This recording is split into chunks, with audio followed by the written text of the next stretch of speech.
Selamat datang di channel Pemuja Malam. Jangan lupa like, share, and subscribe ya. Terima kasih.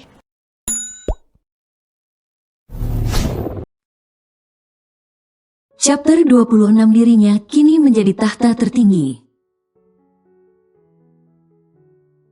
Keesokan pagi, si penyihir Meksiko merasa geram karena terusir secara tidak hormat oleh mertuanya. Kini dirinya dan suaminya serta anaknya sudah mengemasi barang-barang yang akan mereka bawa. "Kalian masih di sini?" Eyang Sengkuni datang bersama Cinderella, yang tengah bersorak gembira mendengar kabar yang dibawa sang kakek padanya. Kemarin malam, Eyang Sengkuni datang ke rumahnya dan meminta maaf atas ketidakpeduliannya sebagai seorang kakek pada cucunya. Eyang Sengkuni menyesal dampak dari ketidakpeduliannya yang membuat Cinderella harus menanggung penyiksaan yang tidak manusiawi oleh ibu tirinya. Cinderella yang melihat kakeknya sudah kembali seperti dulu merasa senang dan bahagia, namun bukan Cinderella namanya. Kalau ia tidak membumbui sesuatu dengan kepedasan level di batas wajar, Cinderella memberikan rekaman yang dulu sempat ia rekam waktu berlibur di kebun teh miliknya. Dan rekaman itu membuat Eyang Sengkuni tambah murka dan membenci menantunya. Ternyata pandangannya salah tentang Amora yang baik dan lugu serta perhatian padanya. Dan ternyata itu semua hanya kedok untuk meraup harta anak dan cucunya. Cinderella pun membisikkan sesuatu pada kakeknya. Lalu mereka saling pandang dan tersenyum devil. "Ayah, aku mohon jangan usir kami dari sini. Kami mau tinggal di mana lagi?" Ucap Amora memohon. "Terserah kalian mau tinggal di mana. Yang jelas jangan tinggal di rumah cucuku. Rumah ini atas nama Cinderella. Perkebunan, pabrik, serta seluruh aset dan perusahaan atas nama Cinderella. Jadi suamimu tidak ada hak di dalamnya." Ucap Ayah Sengkuni menjelaskan, sedangkan Ayah Haris hanya diam saja. Karena memang yang dikatakan Eyang Sengkuni benar adanya. Kalian berusahalah dari nol. Merintis usaha dengan keringat sendiri, jangan mengandalkan harta yang sudah ada. Dan satu hal lagi, letakkan semua ATM yang kalian pegang. Karena itu milik Cinderella juga. Amora yang mendengar itu, ingin sekali terjengkang.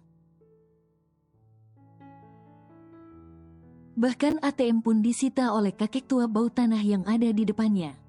Begitulah gumam si penyihir Meksiko dalam hati. Nungki yang sadar akan posisinya turun derajat, langsung memeluk kaki Eyang Sengkuni dan memohon. "Eyang, aku mohon jangan seperti ini Eyang. Bukannya Eyang sangat menyayangiku?"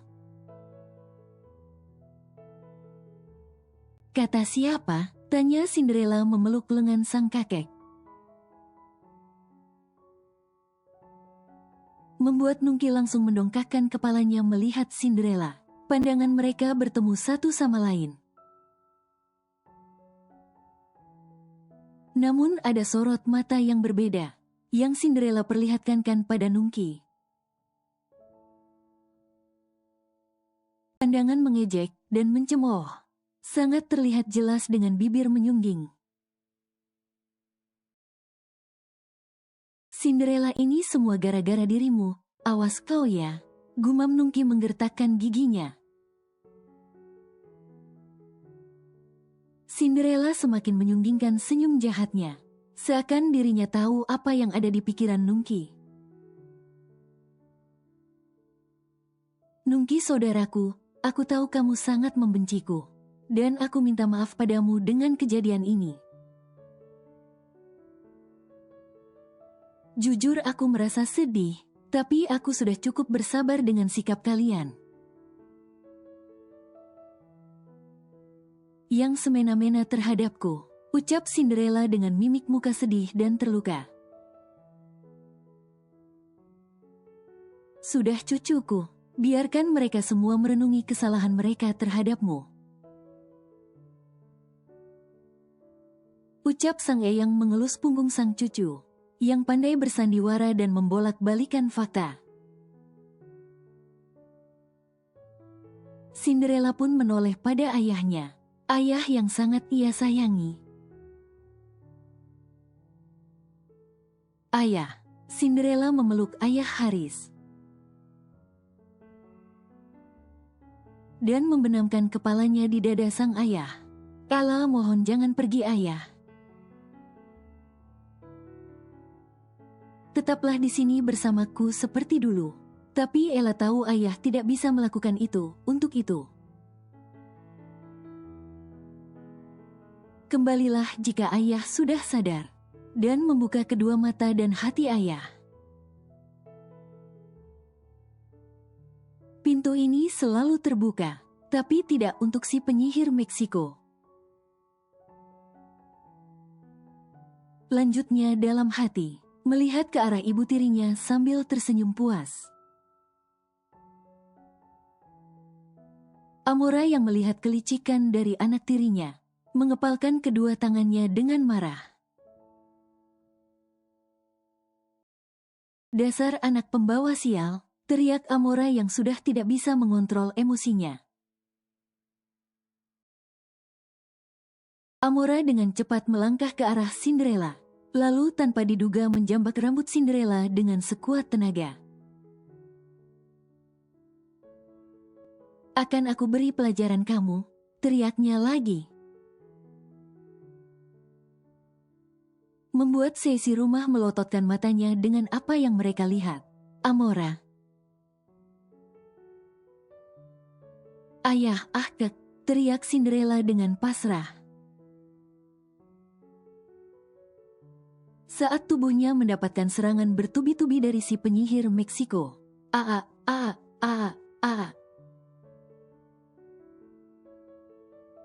Kepala Cinderella digoyang gergaji oleh si penyihir Meksiko, hingga Cinderella merasakan pusing dan berkunang-kunang. Amora, teriakan itu bukan eyang Sengkuni, melainkan dari ayah Haris yang tidak menyangka jika istrinya benar-benar melakukan kekerasan terhadap putri kandungnya. Sedangkan Nungki memejamkan matanya atas kebodohan sang ibu, membayangkan jika dirinya dan ibunya pasti akan didepak dari rumah ini. Mah, ada apa dengan dirimu? Gumam Nungki dalam hati, merutuki kebodohan sang ibu. Sedangkan Amora tidak mengindahkan teriakan sang suami. Ia terus saja menghajar Cinderella dengan brutal. Namun sedetik kemudian tubuhnya serasa ada yang mendorong, hingga ia terjelembab ke belakang. Amora, beraninya kau?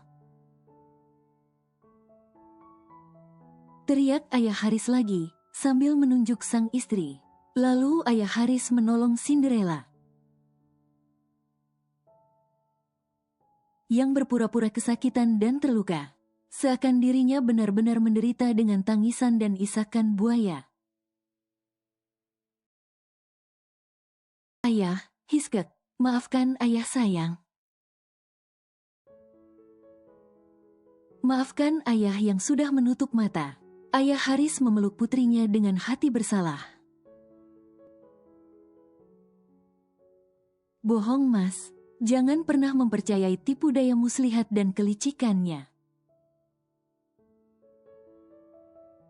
Teriak Amora menunjuk Cinderella dengan menggebu-gebu.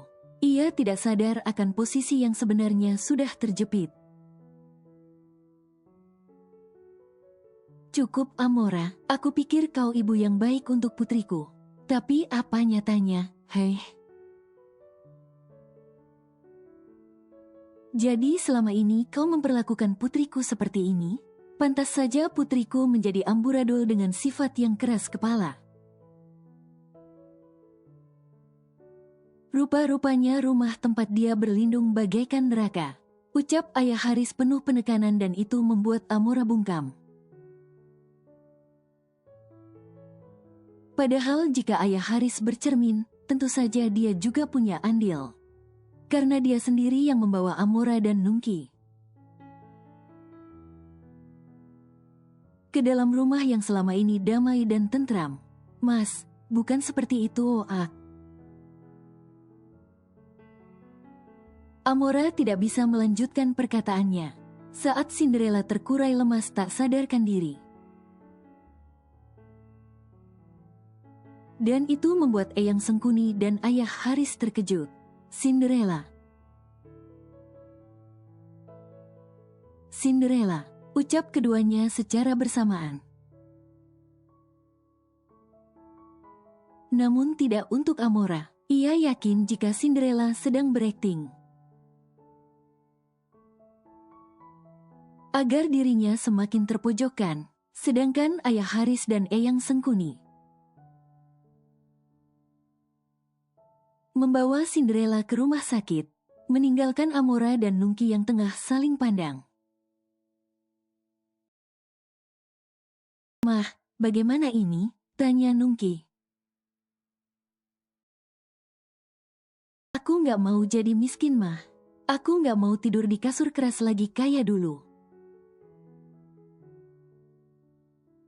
Rengek Nungki, ayo kita kabur, dan bawa semua harta yang kita miliki. Tapi sebelum pergi kita ke ATM dulu, untuk mengambil semua uang yang ada di dalamnya. Ujar Amora yang membuat Nungki melototkan matanya. Tapi Mah. Sudahlah, ayo ikut Mama. Amora menyeret anaknya membawa koper. Dan juga perhiasan yang dia miliki. Terlebih ATM milik Haris masih ia pegang. Dan akan mengambil semua uang yang ada di ATM itu. Lalu pergi ke tempat di mana Haris tidak akan menemukannya. Di tempat lain, Gano memarkirkan mobil di halaman rumahnya. Ia keluar membawa beberapa kantung kresek berisikan buah-buahan untuk Siska. Namun ada yang beda dari Gano. Penampilannya berubah dengan potongan rambut pendek. Dan ternyata ia mengabulkan keinginan Siska untuk memotong rambut kesayangannya. Gano sudah berjanji bahwa dia akan mengabulkan apapun keinginan ibu dari anaknya ini. Jika perlu Gano akan memberikan nyawanya.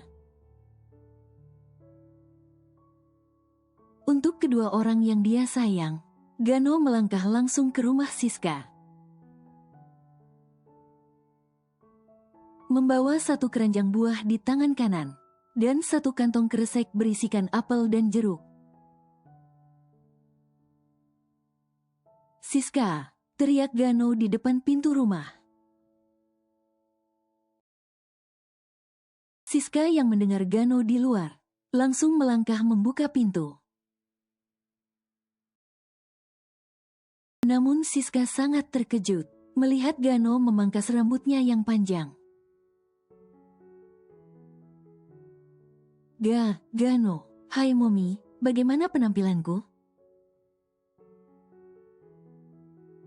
Tanya Gano dengan senyuman mengambang. Kau potong rambutmu? Bukankah kau yang menyuruh? Ises jelek sekali. Kenapa kau potong rambut tidak bilang padaku sih? Ah, kau jelek, jelek, jelek. Ucap Siska, padahal dalam kalbunya berkata lain. Siska begitu terpesona dengan penampilan baru Gano, yang semakin tampan dan lihat badannya yang berotot itu. Jadi aku harus bagaimana? Gano mengerutkan keningnya melihat Siska. Tumbuhkan lagi rambutmu dalam semalam.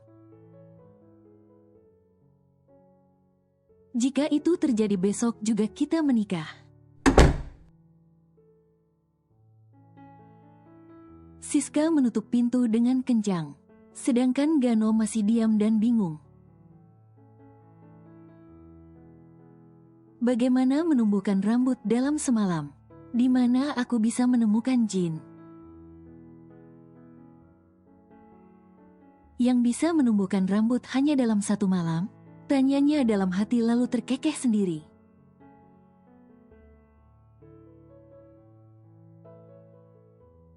Bagaimana mah, bisa? Tanya Nungki saat sang ibu keluar dari ATM.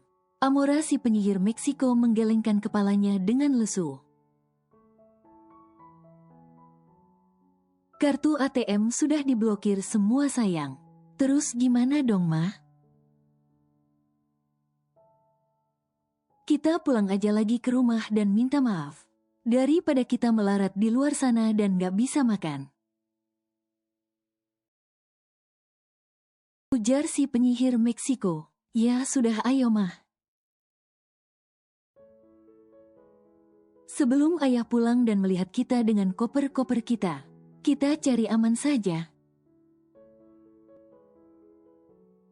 Amora mengangguk dan masuk ke dalam mobil dengan lesu. Niat hati ingin kabur membawa semua harta dan kabur ke Pulau Dewata Bali. Namun nyatanya tak bisa. Karena Cinderella jauh lebih cepat bergerak dibandingkan dirinya. Dan pada akhirnya, mobil milik Nungki pun kembali lagi ke rumah ayah Haris. Lalu memikirkan cara bagaimana mereka bisa dimaafkan. Sedangkan di rumah sakit, ayah Haris dan Eyang Sengkuni tengah merasakan kebahagiaan. Karena kabar yang disampaikan oleh sang dokter pada mereka, bahwa Cinderella tengah mengandung cucu dan cicit pertama untuk mereka.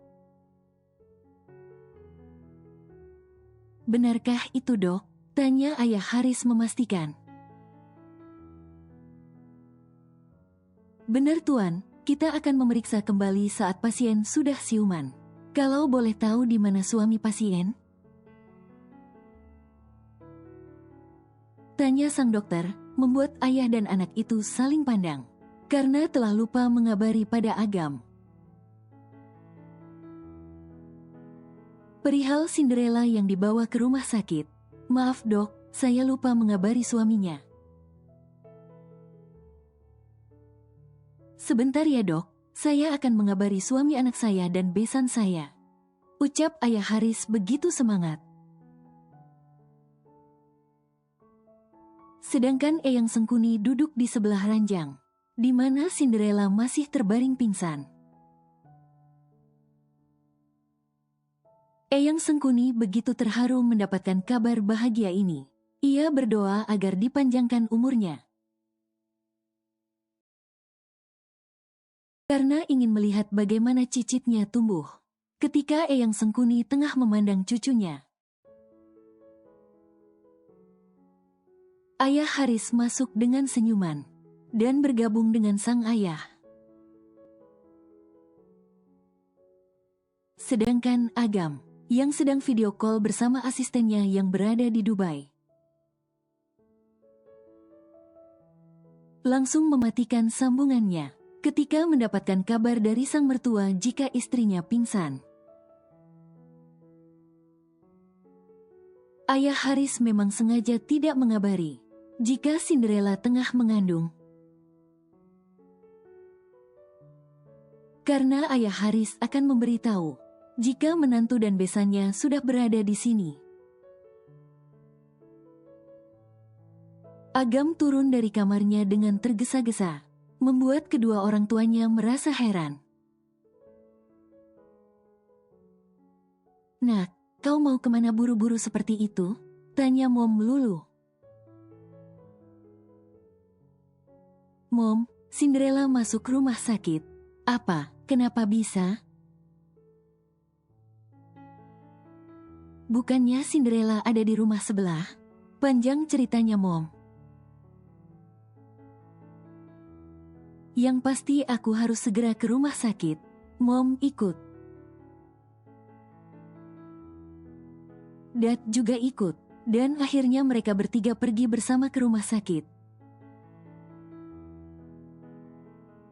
Kekhawatiran muncul di benak Agam. Ia takut terjadi sesuatu menimpa istri tercintanya. Segala pikiran buruk berkecamuk dalam benaknya. Ia tidak bisa membayangkan bila hidup tanpa Cinderella. Karena Cinderella sudah menjadi separuh jiwa dan raganya. Sedangkan di kediaman Siska, tepatnya di ruang tamu, Gano sedang membujuk Siska agar mau memaafkan dirinya yang sudah memangkas rambut. Tanpa bilang terlebih dahulu, Gano pikir Siska akan suka dengan kejutan yang dia berikan. Karena Siska sendiri yang menyuruhnya untuk memangkas rambutnya yang gondrong. Namun nyatanya perkiraannya salah. Siska malah ngambek dan tidak ingin berbicara dengannya.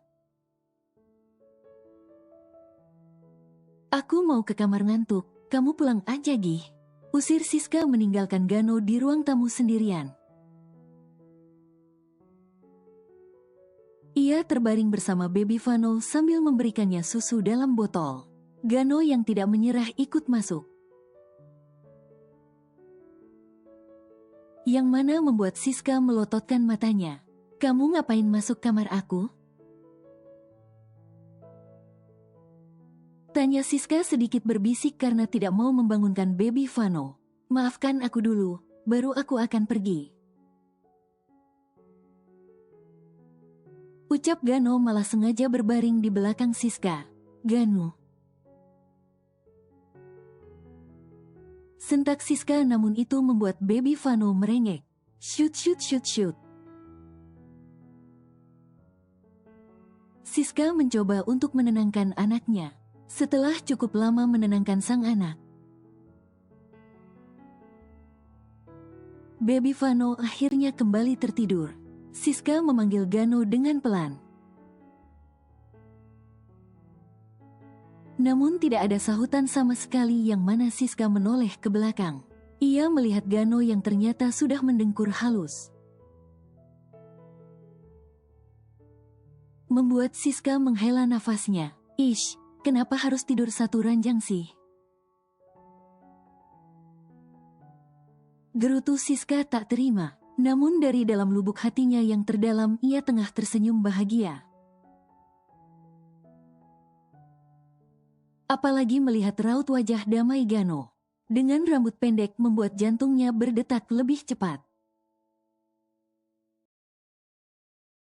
"Oh ya ampun jantungku," gumam Siska dalam hati.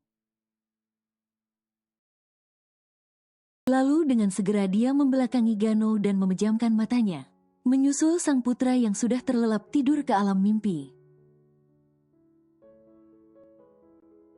Jarum jam memutar secara perlahan. Gano membuka matanya dan melihat ke arah Siska yang sudah terlelap tidur. "Besok akan aku beli rambut palsu agar kamu mau menikah denganku," bisik Gano dengan perlahan di telinga Siska. "Boleh aku memelukmu?" "Boleh," jawab Gano sendiri. "Terima kasih." Gano tersenyum senang. lalu memeluk Siska dan terlelap tidur di sore hari.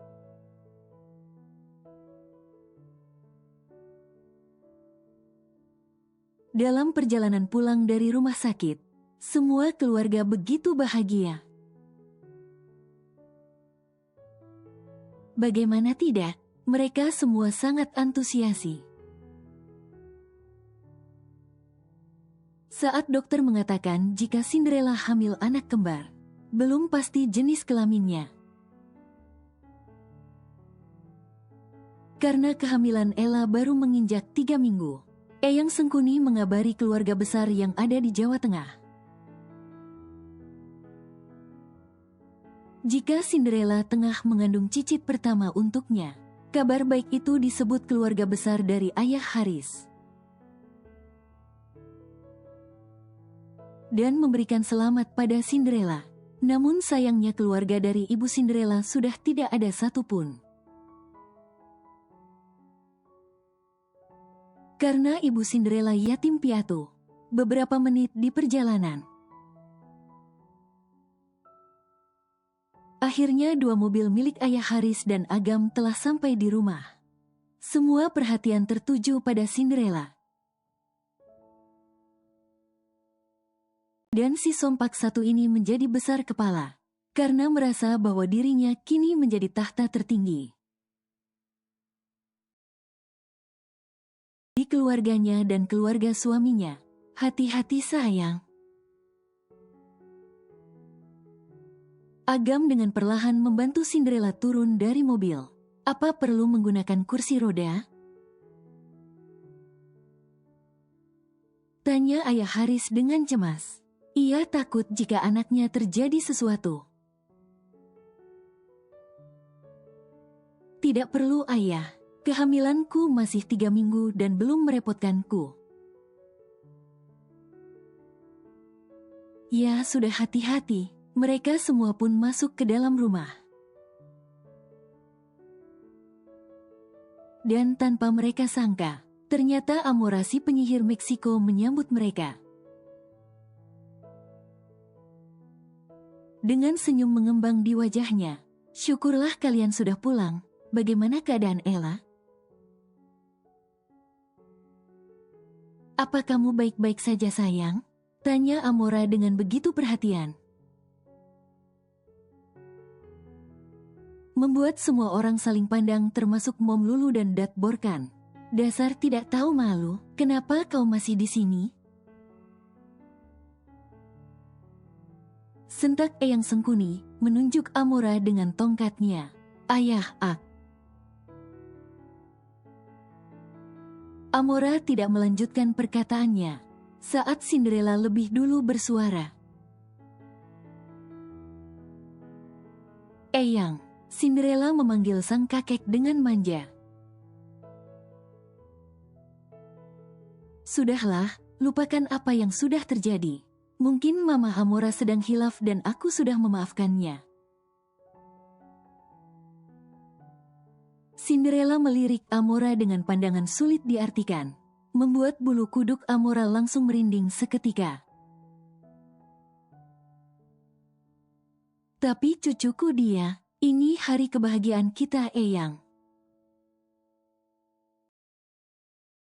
Jangan merusaknya dengan hal sepele, ucap Cinderella dengan nada pelan.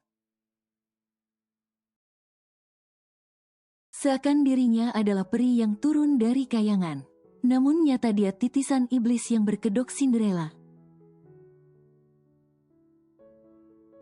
Jika ia berhadapan dengan orang yang licik dan jahat, maka Cinderella pun akan mengeluarkan tanduknya. Mom Lulu tersenyum. Ah, menantuku ini berhati luas sekali. Udah mah baik, cantik. Dan masih mau memaafkan orang yang sudah menindasnya selama ini. Sindir Mom Lulu melirik sebal pada Amora. Aku bangga memiliki menantu sepertimu sayang. Mom Lulu memeluk Cinderella dengan bangga dan mengelus pundaknya. Terima kasih Mom. Lulu tersenyum penuh kelicikan. menatap si penyihir Meksiko dengan ramah. Selama di perjalanan dari rumah sakit ke rumah, Cinderella memikirkan nasib ibu tiri dan saudara tirinya. Walau Cinderella tidak menyukai Amora dan Nungki, tapi setidaknya mereka berdua bisa menjadi bahan kejahilannya. Terlebih kini ia sedang hamil dan bisa mengerjai kedua benalu itu untuk menjadi budaknya. Sementara Amora menelan salivanya dengan susah payah. Ia yakin 100% jika hari ini dan kedepannya tidak akan baik-baik saja untuk kehidupannya. Namun ia tidak punya pilihan lain daripada ia melarat di luar sana. Terlebih Amora tidak mau sampai mencuci baju tetangga lagi. Dengan upah yang sedikit, ia tidak mau berjualan kue keliling yang akan dihina para tetangga. Amora benar-benar tidak mau sejarah kelam terulang kembali jika dirinya ditendang dari sini. Amora menggelengkan kepalanya dan tersadar dari lamunannya. Tidak, itu tidak boleh terjadi. Gumam Amora dalam hati, lalu menoleh pada suaminya. Oh iya mas, aku dan Nungki bersama Bisumi sudah menyiapkan makanan di meja. Jika berkenan ayo kita makan mumpung masih hangat, ucap Amora penuh kelembutan. Ayah Haris mengangguk. Iya benar itu. Ayo semuanya kita makan dulu. Ajak Ayah Haris yang diangguki semua anggota keluarga. Mereka pun berjalan beriringan menuju meja makan. Yang ternyata sudah ada Nungki yang sedang menata makanan. Kalian sudah datang? Nungki si ulat keket berbulu domba itu tersenyum ramah. Sama halnya dengan yang Amora lakukan. Ketika menyambut kedatangan Cinderella dan anggota keluarga lainnya.